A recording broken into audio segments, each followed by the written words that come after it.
And please give a warm welcome to Charlie Kirk. Thank you, everybody. Thank you. Okay, please take a seat. I'm going to close this. Okay, so I want to get to question and answer because I think that's actually the most fun, and I have a feeling there's a lot of questions. There's a lot I could talk about. First, I just want to say there's something really exciting happening in the country where I'm getting invited to speak at schools like this all across the country that didn't exist a decade ago, where parents are starting to rise up and start new communities and start new schools. This is exactly what is necessary in the country right now, because if there is a woke private school and a failed public school, just start a new school. And we are really good at starting new things. We're really bad at preserving our things from getting captured and infiltrated. That's a separate issue. They're experts at infiltration, experts at destabilization.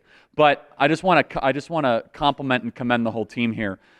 Think really big, because the demand is greater than you could ever imagine. I love Colorado. I hate what these people have done to it. And you have to think multi-generationally. You really do. And that's why this effort is so incredibly important.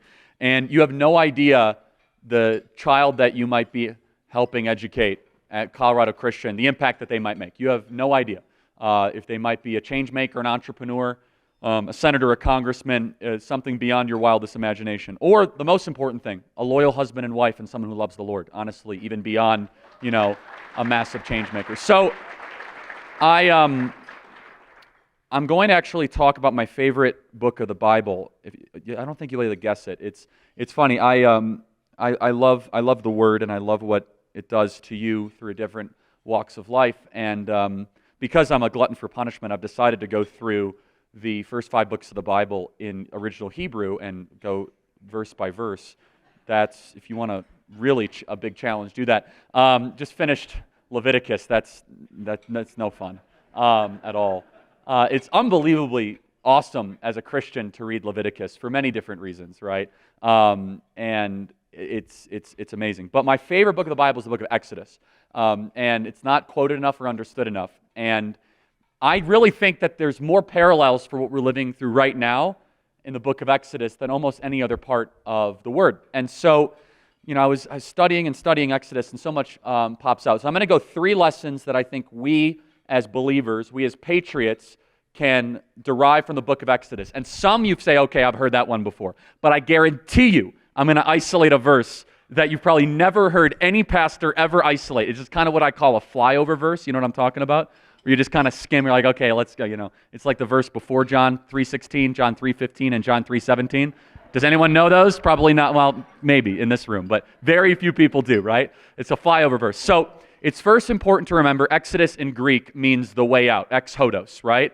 And the actual labeling of the verse is Israelites oppressed or the captivity in Egypt. The whole Old Testament, the first 5 books of the Bible, of the Word of God, is centered around Egypt. Egypt is actually the villain of the Torah. Egypt is tyranny. Egypt is authoritarianism. Egypt is paganism. Egypt is godlessness. Egypt is one-size-fits-all rule. Said differently, Egypt is the Biden administration. And so, now, if I offended you, you're in the wrong dinner. I'm sorry. And the whole Bible is written, even in Genesis, it's written as a refutation of Egypt. And if you know anything, devout Jews will tell you that the Exodus is the most important thing. Creation and Exodus are the 2 most important parts of Jewish life, right? Whether it be the Passover Seder, whether it be the Shema, whatever it is, Egypt is the whole ballgame, right? And remember, O Egypt, remember how we were delivered from Egypt, and I'll dive into that. So there's this amazing thing, and you remember the end of Genesis, right? Joseph does this remarkable stuff. He doesn't do it. God does it through Joseph, and he's just a messenger. And he basically saves Egypt from famine and from starvation and saves the whole civilization, right? And the first chapter of Exodus sets up the whole, it's what I call the turning point chapter, and we're living through this right now in America, and this is why Christian education is so important and why supporting this academy is so important. And it's a verse that you would just kind of read over and okay, yeah, whatever. Then rose a king over Egypt who did not know Joseph. Okay, Charlie, what's the big deal? That's exactly what's happening on university campuses across the country. Then rose a generation that did not know George Washington. Then rose a generation who did not know Abraham Lincoln. You get tyranny when you forget the sacrifices that were made before you. You get tyranny when you don't know your history. Right there, the entire book of Exodus gets set up. So here's Joseph that through God saves them from famine, saves them from starvation. The Egyptians should have statues made to Joseph. They should have songs made to Joseph. But all it took was one king who didn't have the memory of what Joseph did before. And then what happens? That king rises and everything changes. He says, who are these Israelites? They multiply like insects. Let's get rid of these guys. If you fail to pass down your values from one generation to the other, you can quickly all of a sudden get authoritarianism, tyranny, murder, genocide very, very quickly. It can happen in one generation. And I don't think we as Christians isolate this teaching enough because we act as if it happens automatically sometimes. Like, oh, I can send my kid to government school and they'll still share my values. You know, we go to church once a quarter and, we listen to Christian music, every so often. And, they'll like through osmosis. And even in the cocktail reception, I had people come up to me and they say, Charlie, how am I supposed to deal with kids that don't share my values? How did this happen? And my question is always the same. You know it. What college did they go to? Always. And in this case, it was Northwestern and Michigan, right? So nice selections. But and again, I'm not picking on you guys. It's a very sweet couple. But it was just stood out, right? And you're here tonight because you want your children to share your values. That you want your children to live in liberty.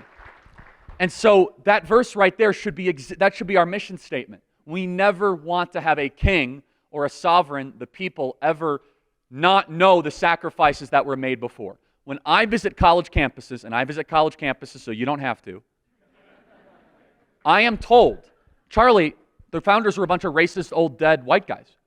We're a colonialistic, misogynistic, homophobic, terrible country. That's a generation that did not know Joseph. So then all of a sudden, they have a willingness and openness for tyranny, for totalitarianism, authoritarianism, because that is actually how we are naturally programmed. I actually didn't plan to talk about this, but it's just a little bit of a side note. The human being wants to be taken care of far more than they want to be free. Freedom is a value. You naturally do not want to be free. And if you disagree, you are not paying attention during COVID.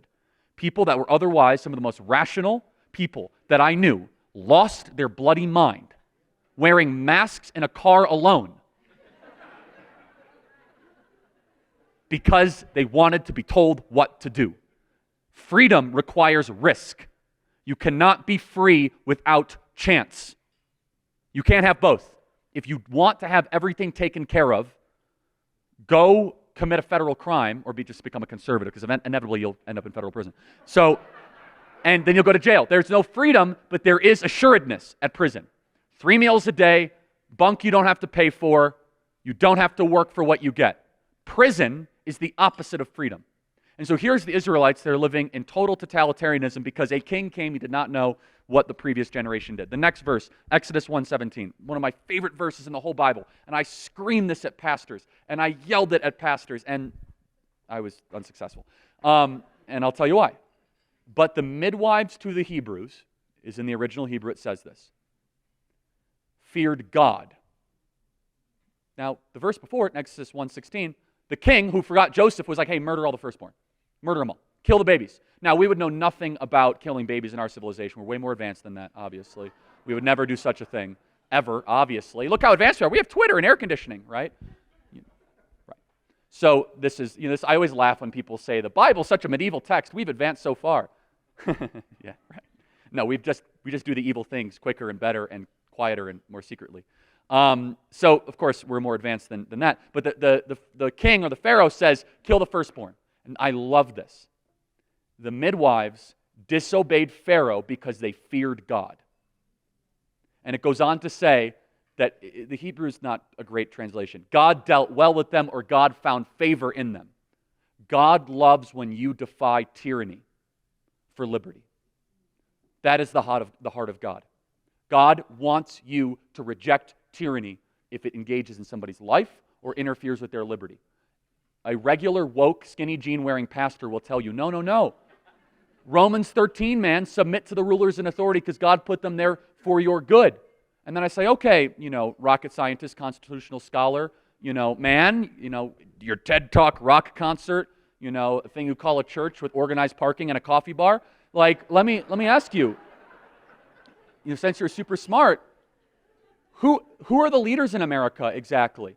In Romans 13, God put the leaders in authority because they're there for your good. Who are the leaders? And they say the mayors, the congressmen, the senators. No, the people are the authority. So when the people's rights are infringed, the mayors and the state senators and Governor Polis should be submitting to us. We don't submit to them. So I love this verse, and God dealt well with the midwives. Let me ask you, is the American church, are we as Christians fighting tyranny the way the midwives fought tyranny in Egypt? I don't think we're doing a good job. I don't. I think you guys are. I mean, there's an exception, but the large part of the American church, American Christianity, is submit to the government authority, submit to the cultural tyranny, submit to the pressure of the day, submit to what other people are saying. That is not what God wants. And by the way, it's not just in Exodus. In Daniel disobeyed the king and still prayed his prayers, ended up in the lion's den. Right? In Acts, it says we obey God, not man, time and time again. Psalm 97:10 is one of my favorite verses of the Bible. I have a lot of favorite verses. Psalm 97:10. If you love God, you must hate evil. I don't think that we as Christians are doing a good job fulfilling that verse. I hear all the time, but Charlie, we must be nice. And I say, great. Glad you brought up that point. Where in the 66 books of the Bible does the word nice appear? In Aramaic or Greek or Hebrew? Waiting. Ready, set, go. And they say, well, we have to be loving. I said, yeah, but what does loving mean? Tell me in the original Greek. Is it agape, storge, phileo? And they say, well, oh my goodness. We kind of had this discourse earlier. But we're not called to be nice. We're called to tell the truth. And honestly, we've done a pretty crummy job of telling the truth the last 30 years here in America. We have allowed the worst of all evil institutionalize itself, go after our children. And I finally am starting to see a response. This school is evidence of a response to all this institutionalized evil. And the midwives feared God, and God dealt well with them. If we want God to deal well with us, maybe we should start fighting for liberty against tyranny. The next verse, so God delivers his chosen people out of Egypt, and every time you hear Egypt, just think tyranny. Every time, right? And so he delivers them out of Egypt. One of my favorite parts. They're in the desert. God, 10 miracles. The sea is parted. And this is why I always laugh when atheists say, "All I need to do is see a miracle, and I'll believe in God." Like, no, you don't. Next Tuesday, you'll forget about God, right? Because you have a heart problem. You are your own God, right? That's not true.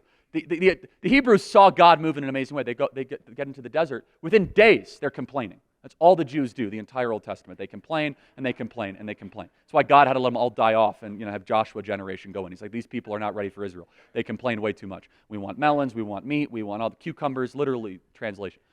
So they get into the desert, and they say, we want to go back to Egypt, because at least we had meat. At least we had melons, at least we had leeks, at least we had cucumbers.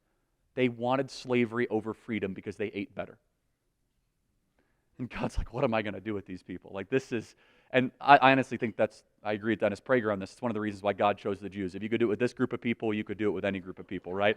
If you could get this group of misfits to be successful in finance and business and education, there's something to this book, right? There's something there that we can all learn from. Anyway, so God is a God of order. We as Christians don't do a good enough job. It drives me nuts when Christians only say God is love. Yeah, but he's also other things, okay? He's a judging God. Oh, you can't say that. Well, it's true.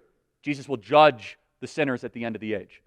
One of the main reasons why the church has gone woke is you'll never hear the three-letter word that every person needs to hear. Sin. How do you know what redemption is if you don't know what sin is? Unknown concept. We just tell people, oh, you're perfect the way you are. Actually, you're not. Like, you're pretty crummy and need Jesus. Like, really bad. Like, really bad. All of us do. All the time. And we're going to keep sinning, and we keep on needing Jesus. And so God established order for us. Of course, the Decalogue being the 10 Commandments or the 10 statements. And, of course, it begins, I am the Lord your God who delivered you from Egypt. He reminds them before he gives him the Decalogue. Moses, the Decalogue. Just in case you forgot, I delivered you from tyranny. God's heart is not for people to live in tyranny. That's when it drives me nuts when people say, Charlie, you're too political as a Christian. Look, God calls us to fight authoritarianism all the time. So then, my favorite one of the commandments that comes tonight, that pertains to tonight, is the one that every one of you are vigilant and why you're here tonight. Honor your mother and father so that you may live long in the land of which God is giving you. And I'm going to spend the remainder of my remarks on this, and then we'll do some questions. Everything that the culture is doing when it comes to anybody under 18 is about trying to obliterate this commandment. From TikTok to social media, this commandment is the most proven commandment to have a free society. If you were to say, Charlie, out of all the 10 commandments, what is the one that if you stop doing, you get tyranny the fastest? You actually, more so than murder, more so than stealing, more so than not even having any gods before God, if you do not honor your mother and father, and I'll tell you exactly what that means, you 100% will lose a free society. You cannot have a group of young people that dishonor or curse, which is the opposite of honor, their parents, and also live in liberty. It has never happened in the history of the species. Now, I'm a student of history. I love history. If anyone can tell me an example of a superpower that went out of their way to teach their children to hate the country that they're in, I'm all ears. I think it's the first time it's ever happened in the history of the species. And I've asked many different historians. When a wealthy, powerful, benevolent superpower has decided to teach their young, we actually hate the place, that is pretty awesome. It is civilizational suicide. There will be historians 50 to 100 years from now writing books and teaching college classes trying to answer the America question. How could a country that did so much good in World War II, be so wealthy, be the beacon of light and liberty, have so much opportunity for so people, go out of its way? And my answer is very simple. When you are secular and you do not believe in God, you must fill it with fake religions. Don't believe me, go drive in one of these neighborhoods like I just did. BLM, gay pride, those are the pagan religions of the day. You always have to fill it with some source of meaning, whether it be, the false god of BLM or the false god of trans surgeries for kids, whatever it is. They have to feel an attachment to something, and it's out of guilt. If you don't know how to deal with your guilt, because everyone feels guilt at some point, you're going to do some pretty wacky stuff. And boy, are we living in a society that is just ridden with pity and guilt. Pity for ourselves and our own state of affairs. It's rather remarkable. But if you have a strong attachment to the generation that came before you, you can inoculate yourself against that virus. So let's go through it. It's the only one of the 10 commandments that involves a direct promise and also your nation. So we talk about politics, we talk about our country, we should probably isolate the one of the 10 commandments that deals with the country. So honor, what does that word mean in Hebrew? It means heavily, or to treat with seriousness or intentionality. What does curse mean in Hebrew? Lightly. It's the same root. So if you were to treat your parents lightly, you were to curse them. Now what does that mean to honor your mother and father? It means that when you're at college, you enter college believing that your parents are more correct than your professors. That does not happen. Professors at almost every single university across the country go out of their way to invalidate everything a parent has taught them up until age 18. Your parents are outdated, they're probably racist, they're terrible. Oh, by the way, thanks for paying to the tuition to bring you here, but we're going to turn you into little revolutionaries, basically. Finally, honor your mother and father so that you may live long in the land of which you are in. Marxism depends on three things: the obliteration of religion, property, and family. Private property, they're doing a great job, and they're going to continue to do it. Religion, church rates are going down dramatically, and they've infiltrated the American church. But the family was always the one that was able to say no. And you are going to have to, someone's going to have to explain this to me, how so many suburban house moms here in Colorado want their kids to suffer. It is unbelievable to me. This is one of the most radical, trans sanctuaries in the entire country. And it's not isolated. I'm sure you all know families or kids where you have parents that are excited to go get their 15-year-old's breasts removed. It's amazing to me. And so the family's totally getting obliterated and deteriorated. That's why this school matters so much, though, and why what you're doing matters so much, is that a strong nuclear family is a bulwark to any form of tyranny or any sort of despotism that we live through. And Marxism is really the kind of diabolical, and I use that word intentionally, enemy to the American Republic and the American project. As it aims to do these things, as it continues to try to put these ideas into the zeitgeist, we ask ourselves the question, how does one fight back against it? And that's why the rise of homeschool and this alternative schooling is so exciting. They want you to just release your kid to the public government school and never ask a question after that. If you actually read their literature, they don't believe that it's your child. It's the state's child. That's not an exaggeration. You might say, Charlie, how did Colorado get so wacky? You know Colorado's the second most educated state in the country, college-educated state? There's your answer. Is that if you are nonstop producing people with college diplomas that believe men can give birth and have degrees in North African lesbian poetry, don't be surprised when your politics go insane. I trust welders, plumbers, and construction workers far more than any given professor at, no offense, CU Boulder. I'm sorry, I just have to say it. I'm sorry.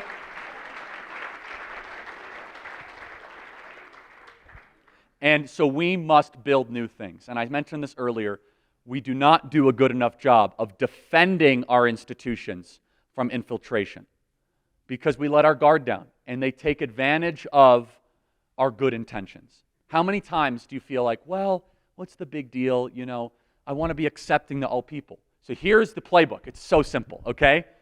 Get a seat at the table, complain relentlessly till I'm able to debase the leader on fake accusations, and then I control the institution. How many times have you seen that? FBI, military, university campuses, major corporations. And they're relentless. You know what they operate? They operate like a bacterial infection that will not go away, that will just gnaw and grow and multiply. And we're like, well, my goodness, the CRT, DEI people, they used to have 2 seats at the table. Now they have 10 seats at the table. And I don't want to be called a racist because that's the worst thing that you could be called. And so let's just let them control everything. So how do you summarize CRT? It's so simple. Call everything racist until you control it. That's it. That's what CRT is. Well, how do you, queer theory, call everything transphobic until you control it. It's a means to power. It's not about liberation. It's not about teaching history. It's a means to institutional takeover.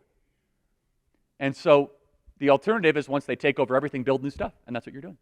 And so my one piece of advice to you guys, build, be bold, but please be vigilant about them trying to capture your institution. Because they don't build new stuff. That's what's crazy. They don't ever build anything beautiful or bold. They just take over stuff that we have built with our value system.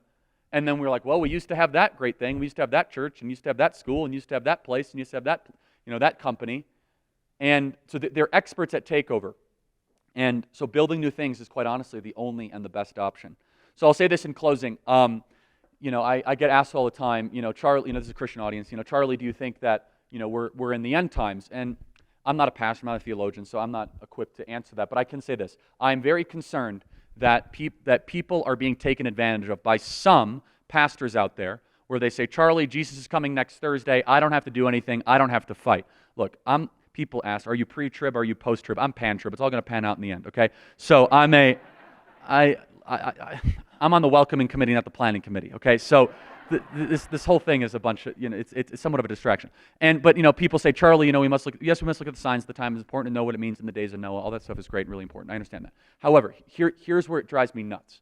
And I see it happen, and I want to make sure if this touches one of you tonight, I will have done my job, okay? Because you might be listening to some of those overly emphasized end times pastors, and you might feel disempowered, and you might feel like you don't have to do anything. If I could just reach one of you, I feel I've done my job, which is the right response is if you feel that the world is ending and Jesus is coming soon, is not run to the hill with the kids, is to occupy till Jesus comes, is to hold as much turf and much terrain for his imminent return. And that must be our attitude, because I'm afraid it has become an excuse, and I mean that very carefully. I've seen it. Where people say, Charlie, I don't need to donate. I don't need to start schools. I got asked by a Christian the other day, why even have kids? Because Jesus is coming again so quickly. I was like, wow. Jesus said the time or the day and the hour is unknown. It could be 5 minutes, it could be 50 years or 500 years. I get in trouble for even saying that because people say, Charlie, it's no more than 5 years. I said, listen, we don't know. It's what you do that matters.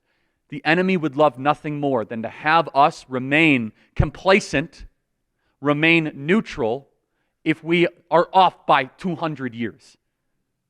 God wants us to fight for what is good and what is righteous, regardless of what the signs of the times are telling us around us. And the most important thing that we as Christians have done a bad job, and we as Protestants have done a bad job of, is this. And I have to brag on the Catholics for a second. They have done a much better job than we as Protestants have done.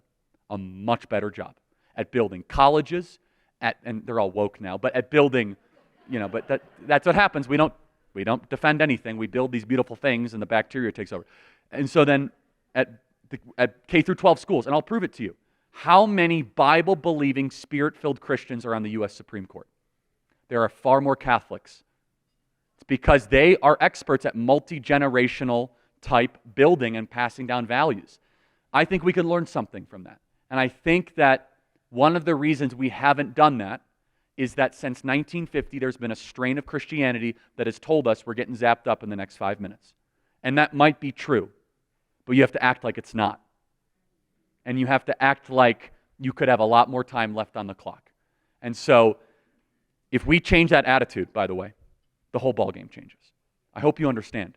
You will ignite one of the most powerful silent majorities. If you get Christians that have been waiting for the imminent return the last 60 years and done very little, and you get them into an action phase and realize that they have to try to act, watch out. All of a sudden, the enemy's going to be on the run in a very, very big way. Okay, let's do some questions, and I'll stay as long as you'll have me. So, okay. Okay, so I have one question, and then I'm going to turn it out to all you guys, so get your questions ready. The college thing is a big deal. I feel like we've been even asked, do you send your kids to college? My husband's out of the room, so I can say this. They're not going to Boulder. For those of you who don't know where my husband went and where he's very involved with right now. But it's a tough call. What do you think the chances are if, let's say, our kids go through a school like this, make it, get into a college, percentage-wise, where are we at with dropping off the bandwagon? You'll lose one out of 4. So you'll lose 1 out of 4. Across the board, that's what you see in universities. Even the strongest K through 12 that I've seen, homeschool, 1 out of 4 will be lost. If they have a public school, you'll lose closer to 50, 60%. Wow. Okay, guys, we have a lot of work to do. We're going to try to break that statistic. Or just not send them to college. Yeah. Okay. Yeah. Well, yes, well, right. Well, that'll be a different thing. Okay. Unless they go to Hillsdale or CCU, but yes, which is. Yeah. But those are the exceptions to the. Let me be very clear. Yes. That is not how most schools are. Okay. Yeah. Okay. Good. Very good. That was very enthusiastic. I would love to hear your opinions on parachurches at the big universities and how I've heard about Cru, InterVarsity.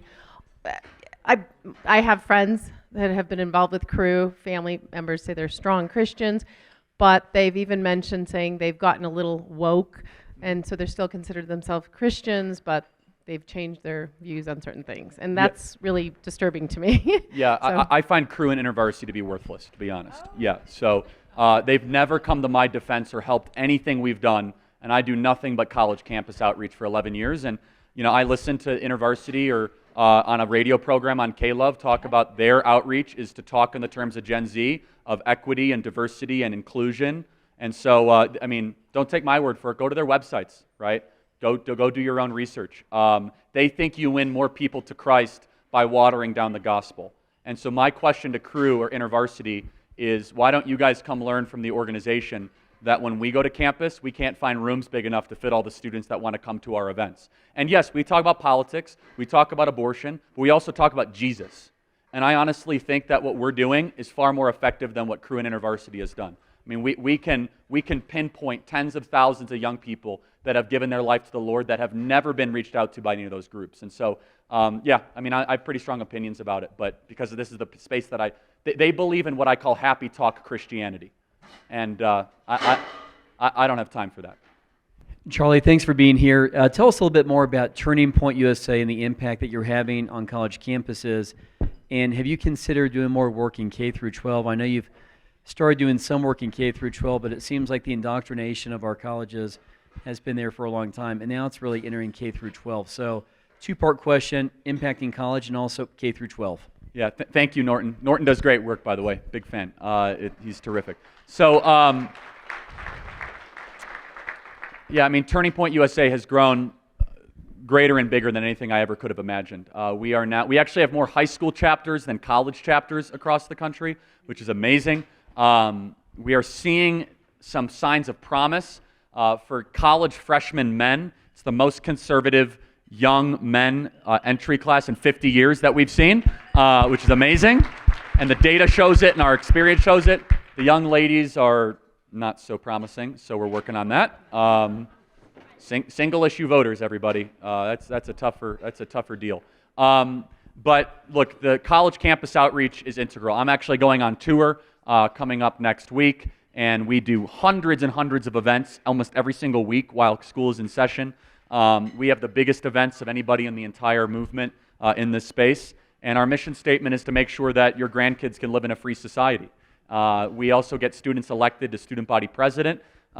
We have members of Congress that have graduated from Turning Point USA now, Anna Paulina Luna. We have some of the biggest voices in the entire conservative movement, Isabel Brown, Brandon Tatum, Will Witt, and also Candace Owens, just to name a few, that started at Turning Point USA. So pretty proud of that and thankful for that, I should say. And then, we have Turning Point Academy now, where our vision is to start hybrid schools across the country. And so it's a mixture between K through 12, it's a mixture between high school and traditional, about 1 or 2 days of in-person instruction a week, and then the rest at home school. So we've done about 30 of those so far across the country, and we're scaling that up. And then we also have an educator summit where we bring in teachers from across the country. We had 700 educators come to our educator summit, where we train teachers themselves how to properly teach about the Constitution, liberty.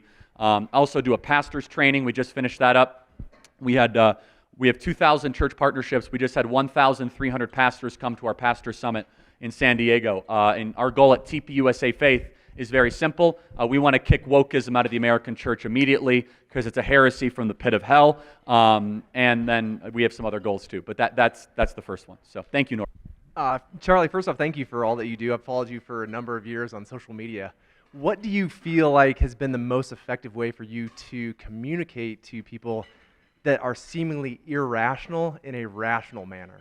I went to I visit these campuses, and did anyone see what happened at Flagstaff this last week? A couple people mentioned it. Yes, it's nuts. So I visited at Northern Arizona University, and I do this thing where I set up a card table and I'll speak to students, and it's interesting. And so I arrive on campus, right, and there's like hundreds of people in support of us and Turning Point, and then there are tons of protesters, right? So I believe if demons appear, you go right into them, right? You shine light on the cockroaches, they scatter. So, they're all there on campus, so I go right into it. And I didn't notice it at the time, right? And I go back and I rewatch the video, and every single one of them screaming at me, and I mean screaming, are all women. And men who think they are women. All of them, right? Now, I'm not saying women are not rational. I'm not saying that. I am saying college women are not rational, okay? I'm just going to be honest. Like, there is something in the water there. They're so emotional. It's very hard to reason with them. I don't know what it is, single issue voting, built-up resentment, hookup culture. We have to fix it. It's a real big problem. Before I could even get a word out edgewise, I mean like primal scream. For those of you that saw the video, you know what I'm talking about, right? And at that point, I just kind of stand and just let them holler for 30 minutes in my ear, right? That's hard because what they have done is they've weaponized young female resentment against conservatives is what they've done. And that's a really tricky, dangerous thing. Look, you could broaden that to the entire country. One of the reasons why the country has kind of moved away from the roots that we should be in is that one of the most liberal Democrat voting blocs in the country are 30 to 35-year-old college-educated women with good careers and cats, right? And so as soon as they get married, they become more conservative. Once they have kids, they become Republicans. But as they remain single and they have a good career, they have a great attachment to the American left-wing cause. What I just said gets me in so much trouble. I don't care in that sense. It's true, right? And I also think we've done a real bad, here's the thing. When you actually privately speak to some of these young ladies on campus outside of all the cameras, they want someone to tell them it's okay to go get married and have kids. And they feel pushed into a hyper-masculine corporate environment, so they have to act in ways that they honestly are not really wired to be able to do. It's okay to tell young women, go find your soulmate and have lots of children. In fact, lots of them want to do that, and we should applaud that. I don't always get warm reception, because parents will say, oh, my daughter, I'll tell you an example. I had this argument 5 years ago. They said, oh, my daughter can get married later, and she's now 32, and she's really upset, that she can't find somebody. And honestly, her odds aren't good, because men don't want to marry really, bitter 32-year-olds. Like, they would rather marry a 23 or 24-year-old Christian girl that is grateful to be alive.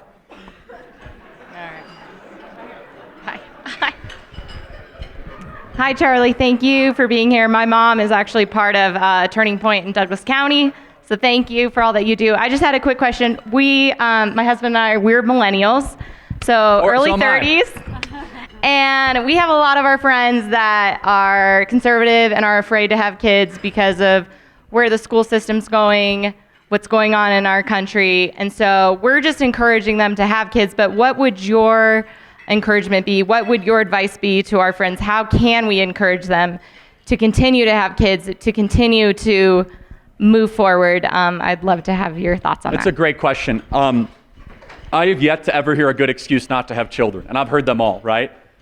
The excuses I hear on campus, I'm not having kids because they contribute to the climate crisis. That's the new one, right? Is that the earth worshipers want you to have less kids so that, some insect in the Rocky Mountains can flourish or something. I don't know. Whatever the environmentalists are arguing. You guys have to live with these people. I don't know how you do it.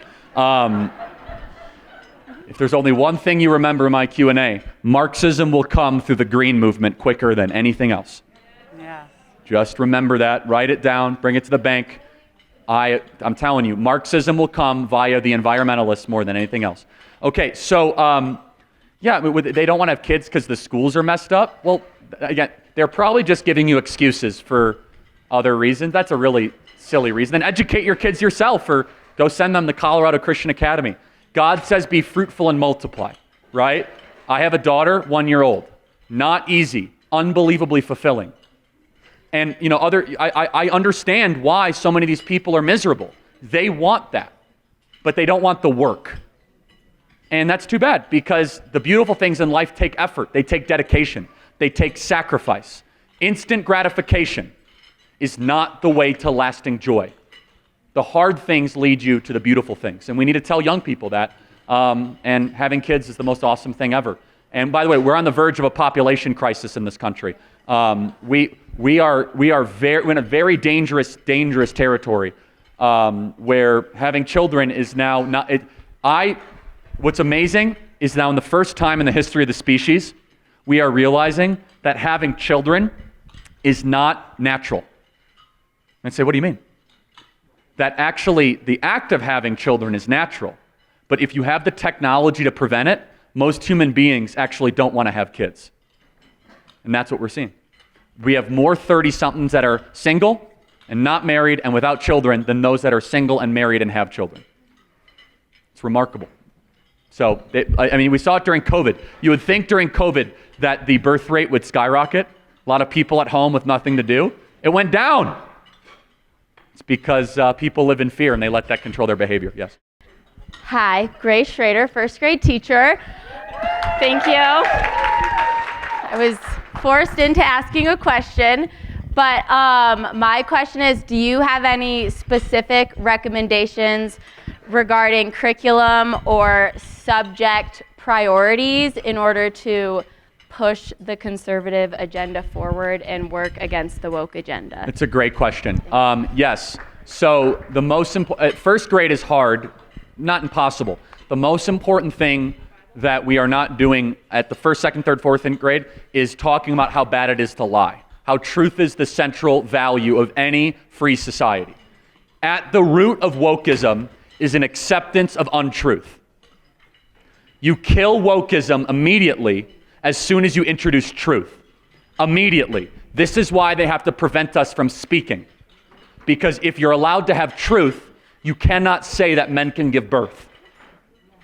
If you have truth, you can't say that America's a racist country. So as a first grade teacher, you have to talk about how important it is to never lie, why you must have truth as a central pillar of society, which is why our founding fathers said in the Declaration we hold these truths to be self-evident. Truth as an ultimate absolute value is something the founders understood was necessary for a flourishing republic.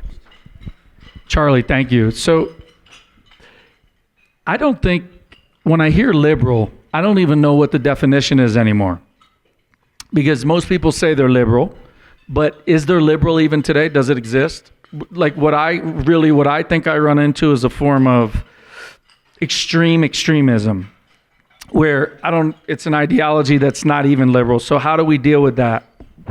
Yeah, so there are very few actual liberals left in public life. Alan Dershowitz is a liberal, right? But they're mostly totalitarian Marxists is what they are, right? And so we have to stop calling them liberals. Leftist is fine, right? Or left-wingers, or Marxists, or wokies, right? There's all sorts of different types of terms. But